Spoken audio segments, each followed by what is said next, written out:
Hey, today we got a it's Halloween is on how many more days before Halloween?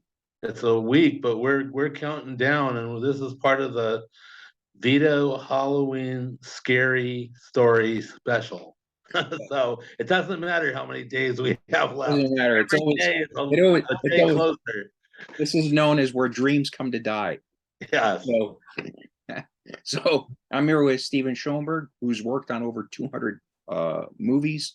Um we're gonna talk about Some some of them died yeah, some prematurely. some of them really died. We won't get into that, but No.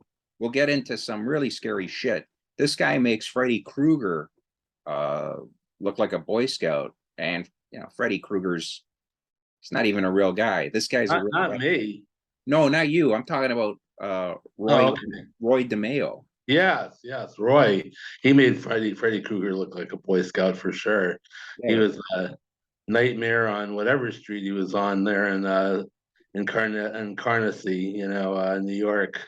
So the people that don't know Roy DeMeo is he and his gang. They work for the Gambinos. Yeah, he was a soldier, and then he later became a captain in the Gambinos. But he worked basically under Nino Gaggi's crew for most of his career, although he apparently started as a Lucchese, an associate.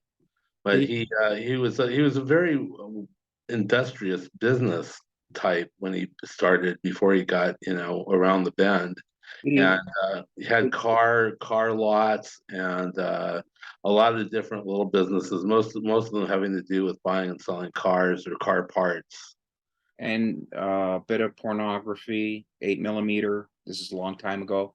Oh yeah, but that was later on he got into the pornography part of the business, but he was in like the worst part of the pornography business. It was like, S&M, child porn, bestiality, like all the stuff that no one really wanted to do. He Right. was in, and he was in fact warned that he was going to be killed if he continued to do it because Nino Gaggi told him that the Gambino family disapproved of that sort of pornography to start with. It was regarded as being kind of a low end of their crime business. But when you started getting into those elements of it, people really disdained it. But apparently, no one stopped him from doing it because he still was paying money up the chain. So he wasn't killed on account of that, and he continued to do that, although maybe a little more low profile than he was initially. Yeah, I mean, that in a way kind of freaks me out how the mob sometimes has standards. Sometimes Yeah, goes, well, they have their what? standards, but they can also be hypocrites. I mean, they said no drugs and none of that kind of pornography and whatnot. But if you were making $1 zillion doing it and you paid everybody that you were supposed to, a lot of people just looked the other way. I mean, Right. maybe like, if the word got out to like further up the hierarchy, maybe someone might have done something with it. But even towards the top, I think as long as those fat envelopes of cash kept showing up, people just preferred to take them and not ask questions. Yeah, no, you're right. And for people that don't know, his kill count, they estimate that he killed over 200 people, and that's a They lot of don't people. they don't actually know even how many because he was doing it, for practice. After he got into it for a while, he did it to keep his crew sharp. They had his cousin who was I believe it was the cousin, it was his relative, was the bartender in the Gemini Lounge, which was his social Dracula, club. Dracula, Dracula. And Dracula would oftentimes wait till like it was closing time. And if there was only one person left at closing time, they like lured him around for like after hour drinks to the side door, and they would just kill him for practice. He didn't have anything to do with, they didn't need to do it, they didn't have to do it, no one ordered it. It was just they just did it for kicks. yeah, and they were kind of they did it in a way like an assembly line.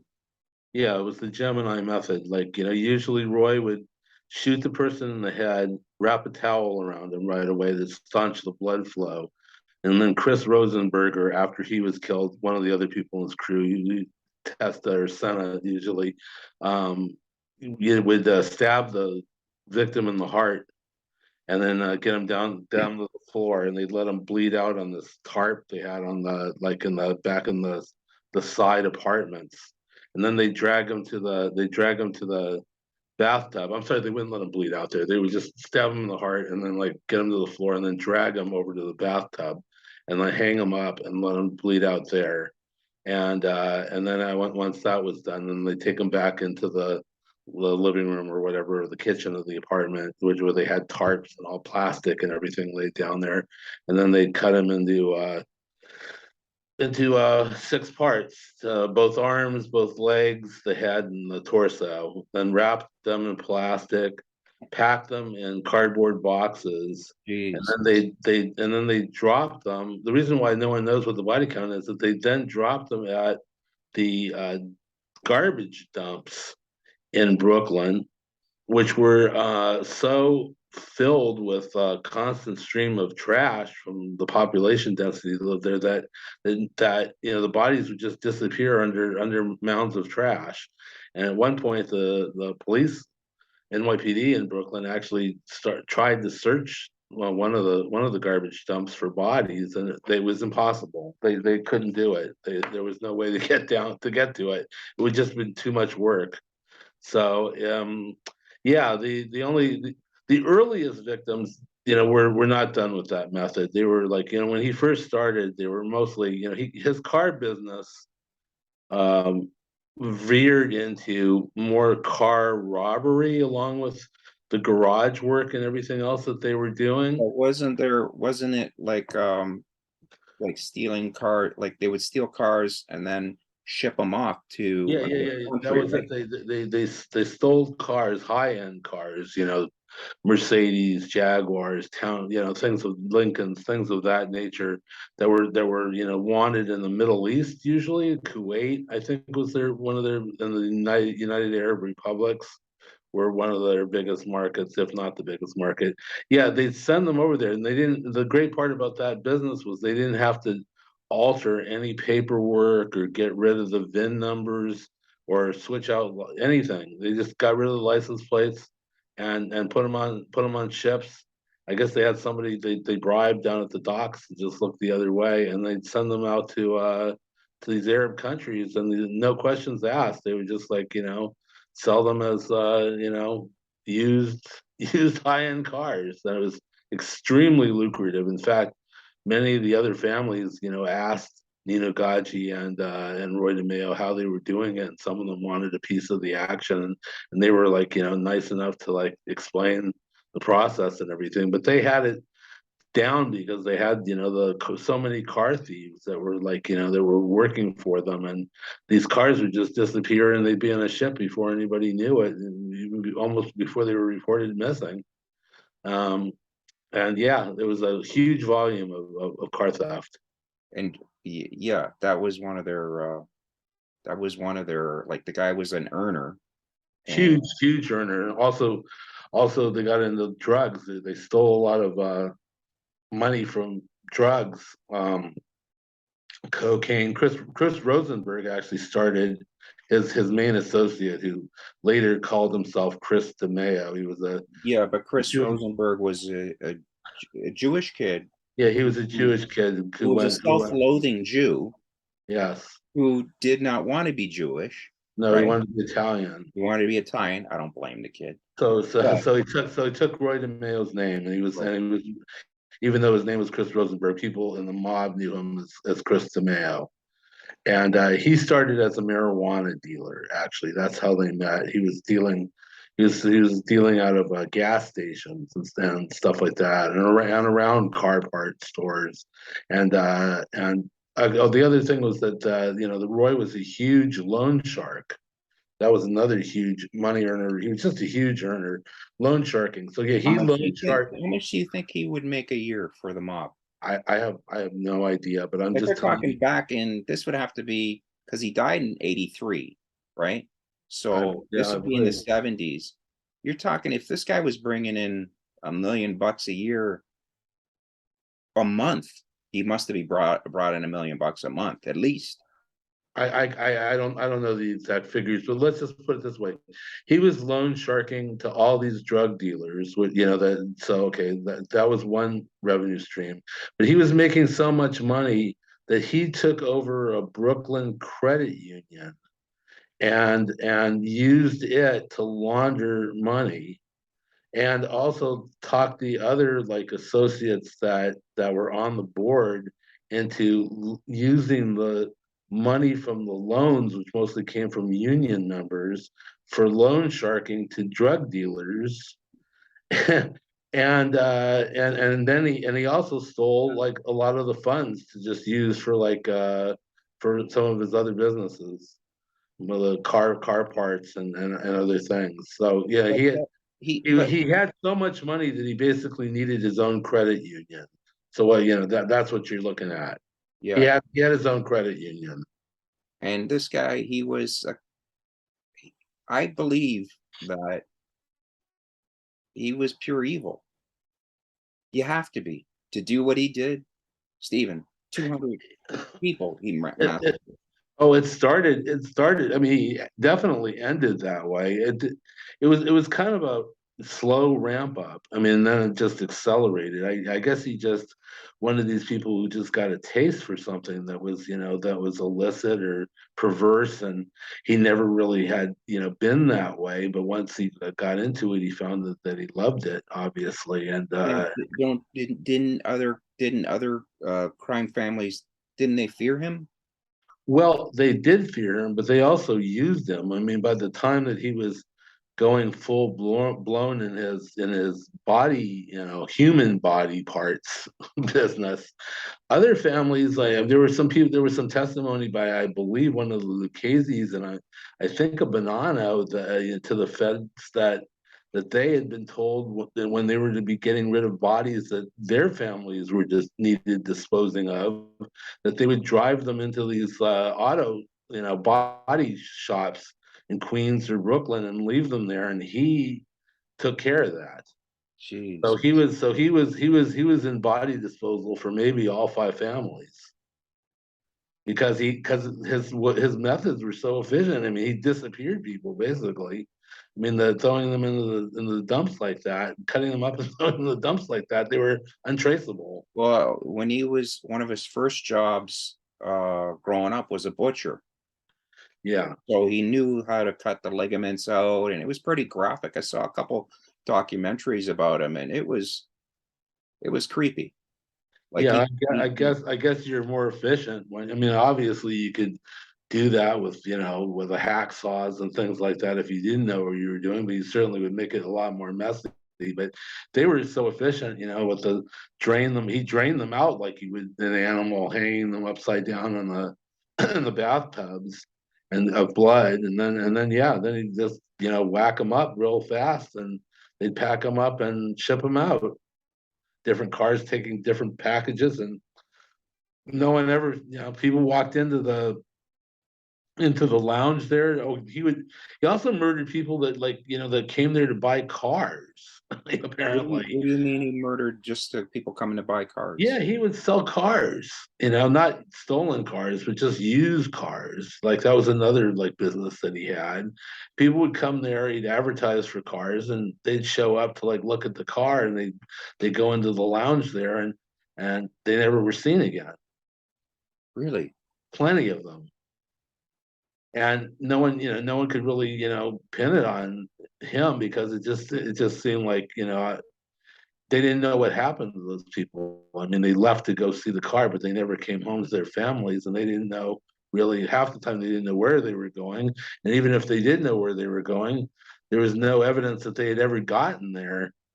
So it was yeah, he did do that too, just for kicks. Jesus. Like I even like what what I watched was they would also make a robbery look like they would mislead, they'd make it look like a robbery went wrong. So just say there was another, I heard that another mobster pissed them off. They got into a fight and this guy slapped the shit out of Roy. So Roy asked, I'm gonna kill this guy. yeah, you got it. Well, you can't kill another made guy, right? Right. So he asked, I'm going to go kill this guy. Well, the family said, no, you can't kill a made guy. So what Roy did was he made it look like there was a robbery went bad, uh, and that way the mob said, "Oh shit, he got killed by you know a robbery. It went bad," and Yeah, they it was Joe Bikini, yes, the that's right. Lucchese family. He was a huge pornographer. Yeah, He ran. He was one of the three guys that ran almost all of the coin operated peep booths in Times Square, and he had like porn distribution and porn film developing. It was a whole he had a whole porn empire. And in fact, he was making so many millions of dollars that he moved out of New York and was operating out of Westchester County, so the NYPD couldn't bother him. He was another county. But yeah, for some, I don't know, I don't remember what the reason was that he and Roy had a dispute. I think it was over the porn business, because Roy was into that as well. But not, but he had his own sort of niche in it. But I guess he was looking for more distribution, or I think there was an individual they had an argument about who did the film developing, and I guess Roy wasn't getting access to that, and Joe Bikini controlled it. But anyway, yeah, he came and he wanted it, and Joe Bikini gave him a slapping, and because he was Roy, the killer that he was not actually physically intimidating necessarily. I mean, with his hands or anything like that. So he didn't come out well in a fist fight.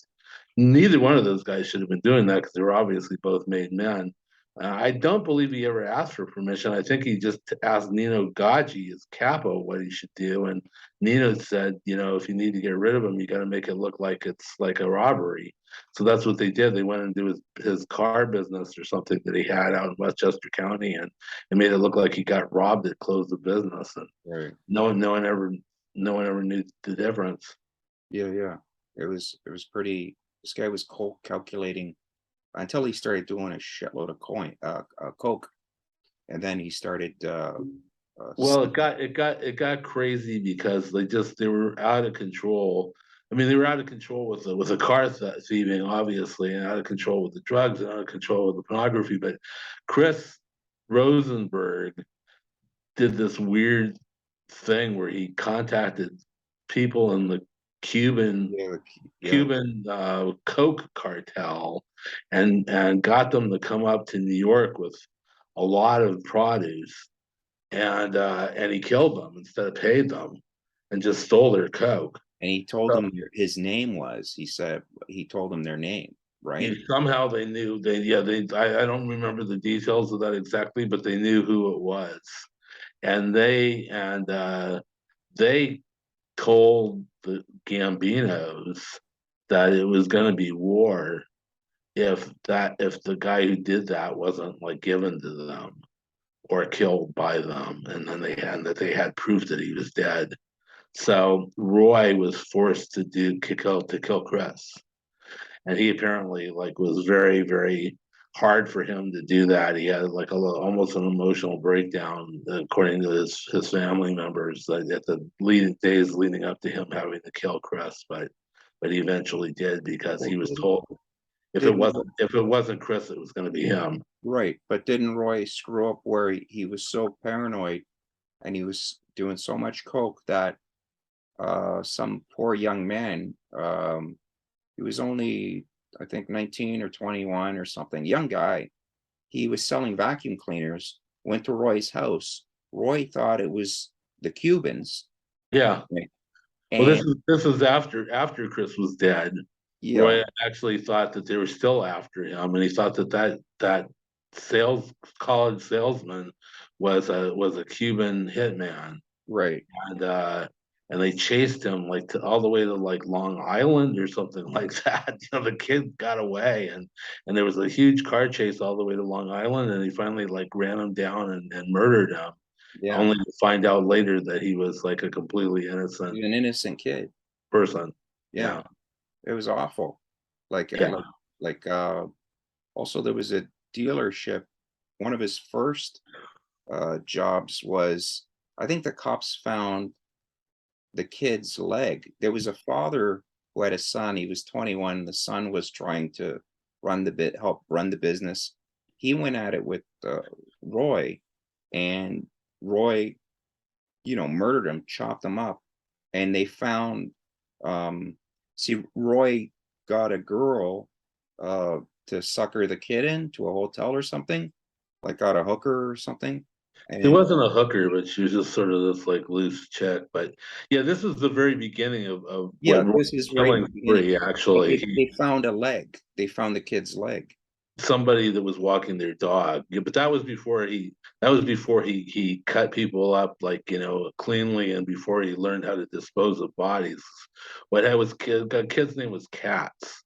He That's was a Russian Jewish kid, and they owned some of the car shops that Roy that were like chop shops. Roy was like unloading cars that weren't requested by the Saudis and the sheiks and stuff like that, just like cars that weren't high end necessarily, but were like relatively new. They chop shopped them, and the Russians were involved in that business with him. Of like Roy would do that. Roy's thieves, car thieves, would deliver the cars to cats, and they would chop them down and sell parts.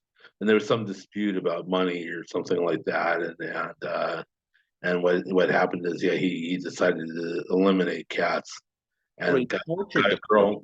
Like What? he didn't just kill him, he tortured the shit out of the kid. Like it I was bad. Yeah, I don't remember the details of that, but that's probably true. I know the girl was used to lure him.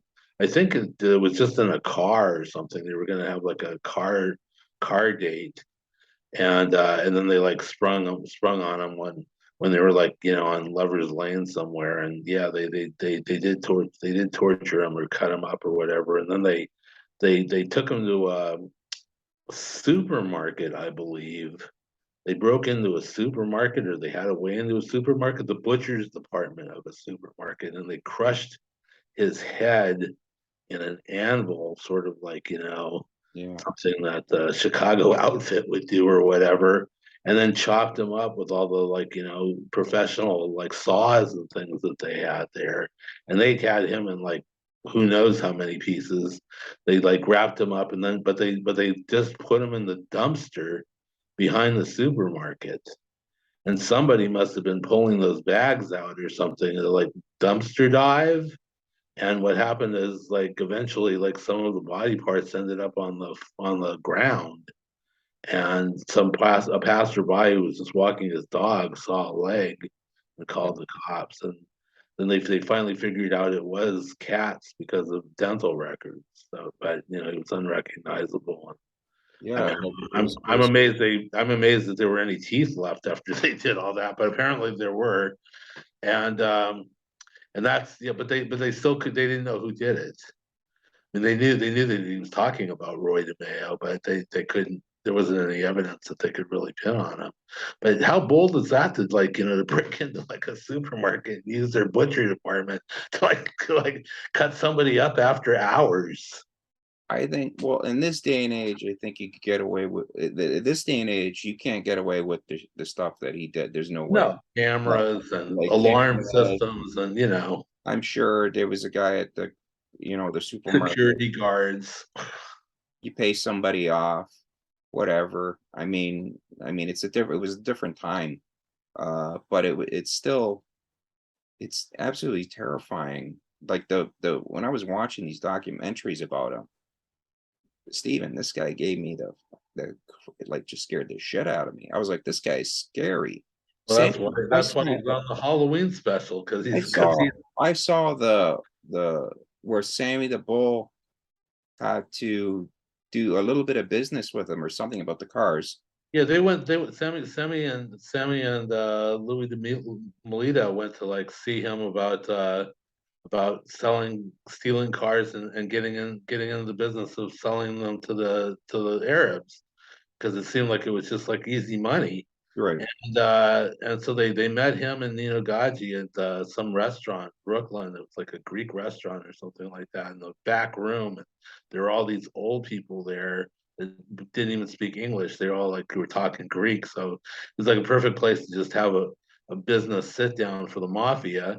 And while Nino, I guess, was talking to Louis, and Sammy was kind of part of that conversation, Sammy noticed that Roy wasn't really paying attention to the conversation.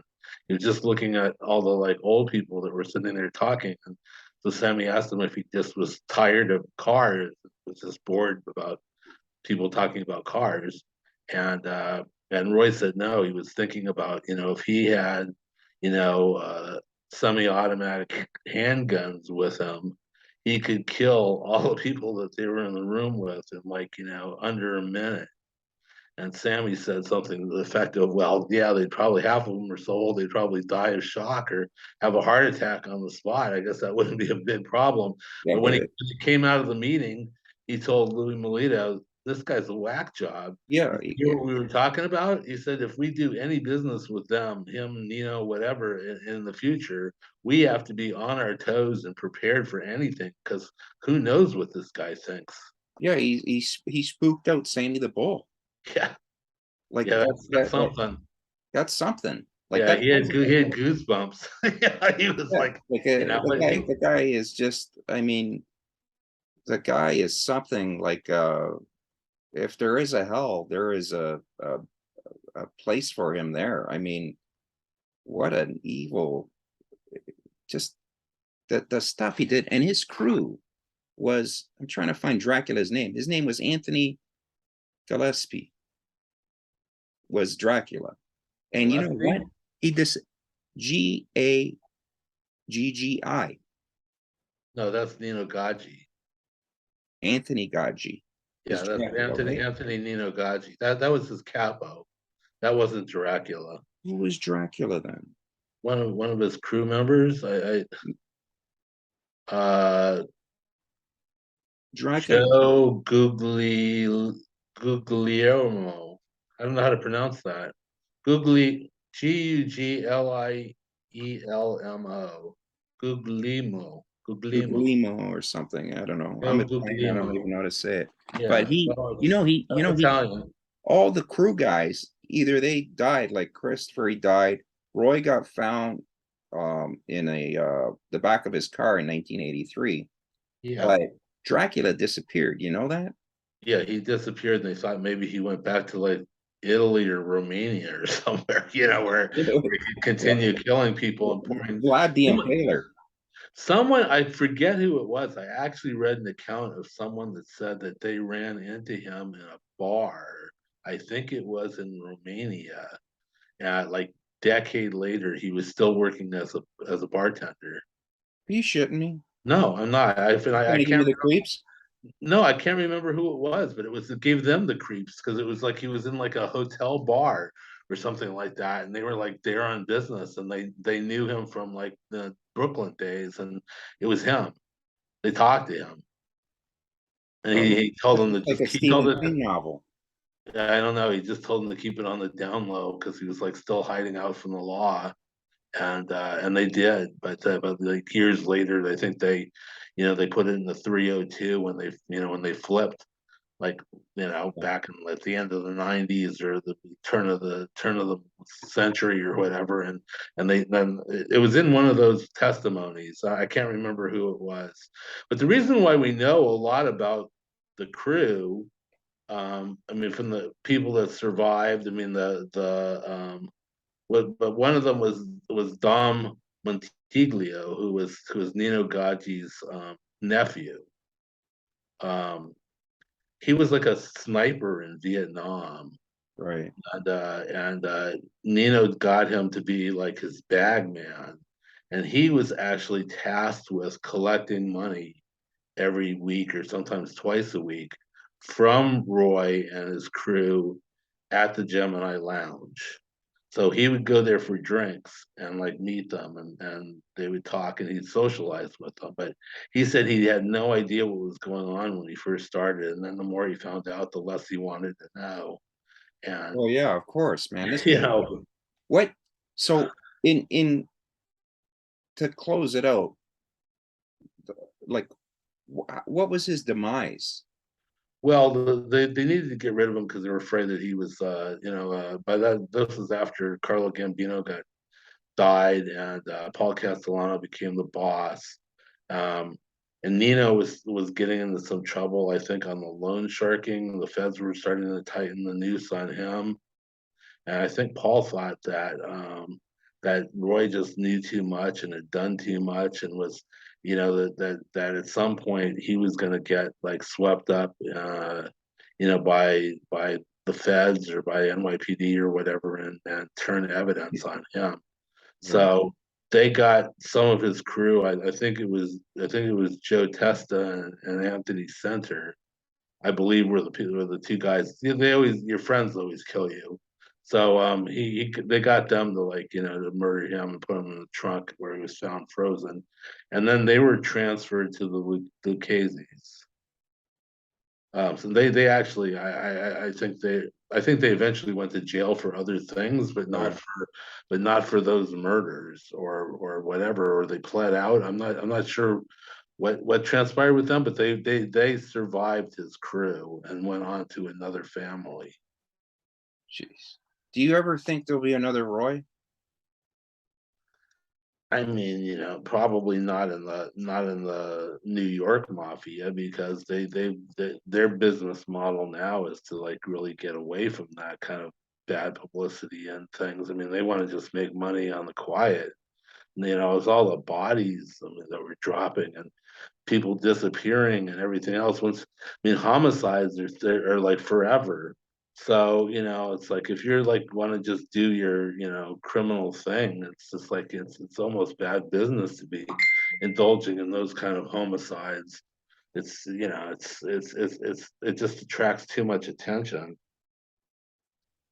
All right. Well, Sorry, someone just folks, texted me. that was our Halloween little special there about Roy DeMeo. Yeah, there's, Creepy. huh? What a creepy dude. Yeah, yeah, yeah. I don't think any of the guys that are in the mob now really want to be doing that sort of stuff. No, It's a that's it was absolutely a product of its time, the violence of that time, the amount of drugs that were running through the crews, and, steroid rage, all kinds of bad juju that was going on there. And yeah, it was something that was bound to implode and explode, and not a quiet way to make money. yeah. I don't know. I when I watched those when did some research about him, I said, this guy's pure evil. This guy's evil. You know. There's evil in this world. Roy was evil. Although, to his family, apparently not. I mean, I Sure. saw a testimony from his son, and he had. I mean, Sure. he went to nobody went to, like, baseball games. I mean, he wasn't. He had like a double life. So, I Sure. mean, perfectly normal. So did Hitler's dog. If he could talk, he would sit there and go, you know what? He's not that bad. You know Yeah. what I mean? He's not I, that bad. no, He, no, I'm not saying he wasn't bad, but I'm just saying, but he wasn't. I no, don't. I know. He wasn't like some of these guys But I on. think you would have to have a double life to keep up. You can't be that way all the time. You have to separate it. You know. Yeah, he wasn't Jeffrey Dahmer. Let's put it No, that way. But no, he but wasn't. he but he probably accounted for many more victims than Jeffrey Dahmer could ever possibly do. Yeah, So I they mean, were so sick. These were sick dudes. yeah. All right, folks. Well, we'll do another one. We'll pick another sicko, and we'll figure something out. But check out Roy DeMeo, man. That guy is pure evil. Well, Steven. check out who you're opening your door to this Yeah. Halloween. We don't want Roy there with car parts and a little bag with candy. That's for sure. Jeez. All right. Have a good one, folks. Be All safe. right. All right. Ciao.